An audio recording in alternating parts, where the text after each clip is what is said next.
A question we get often is, how does the rent-to-own program work? So you may be thinking, who are the people that need the program?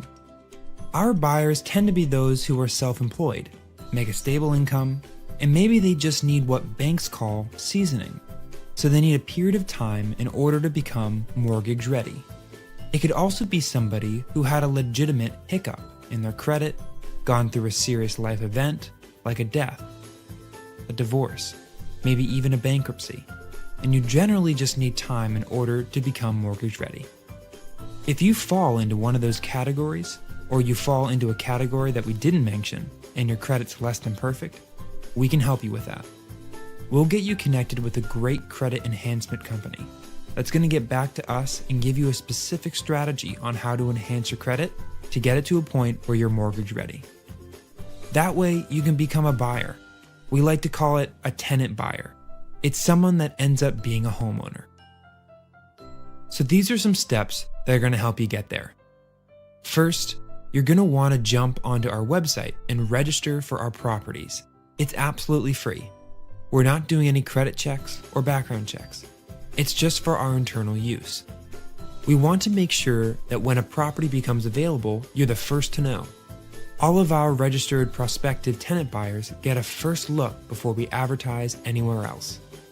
Let us know if there's a home you'd like to see, and we'll set up a viewing.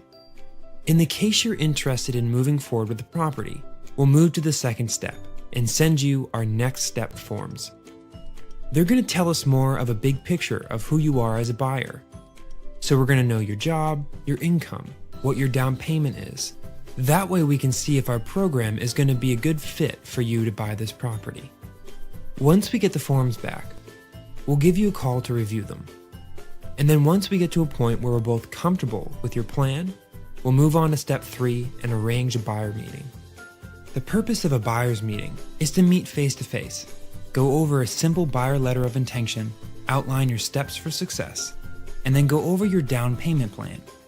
Generally, the deposits fall within 3 to 10% because the whole goal is to get you to the point where you're not only mortgage ready, but you have access to the best available programs. We've had buyers use liquidity from their 401k or retirement accounts, use work or quarterly bonuses that they can contribute from.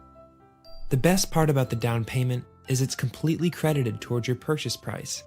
So every single dollar that you put into the down payment is actually coming off the purchase price, making it easier for you to get mortgage ready and be able to close and become a homeowner. Remember, our whole goal here is to get you to the finish line. So we want to make sure you're set up for success. To bind the contract, we'll then need what we call a binder deposit. Typically, it's around $1,000, but if it's a larger home, it may be upwards to $2,000 to $4,000. That's fully refundable if you're not accepted. Usually, acceptance into the program takes between 3 to 7 business days, and then you can sign with our attorney.